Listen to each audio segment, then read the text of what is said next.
હળદ police સ્ટેશનની અંદર એક એફઆઈઆર લેવામાં આવી છે કે જેમાં આઈપીસી 377 હેઠળ ગુનો દાખલ કરવામાં આવ્યો છે. આઈપીસી 377 એટલે કે સૃષ્ટિ વિરુદ્ધના કૃત્યની એક એફઆઈઆર આજે પોલીસે લીધેલી છે.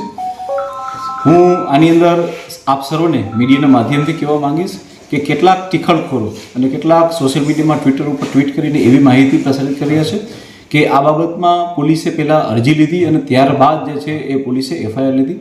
આ વસ્તુ તદ્દન ખોટી છે. હું આપ લોકોને જણાવવા માગું છું કે આજ દિન સુધી પોલીસે આવી કોઈ પણ અરજી મળેલી નથી કે પોલીસે સ્વીકારી નથી. પોલીસે આની ડાયરેક્ટ એફઆઈઆર લીધી છે. તેનાથી બી આગળ વધીને પોલીસે આની અંદર પ્રોએક્ટિવ રોલ ભજવ્યો છે. પોલીસે સામેથી વિક્ટિમ જે છે તેના પિતાનો કોન્ટેક્ટ કર્યો છે. તેના પિતાને સવારથી સમજાવી અને ખૂબ એમને પ્રોત્સાહિત કરી અને પોલીસે આજે બપોર સુધીમાં એફઆઈઆર લીધી છે. આ પોલીસની પ્રોએક્ટિવ કામગીરી છે.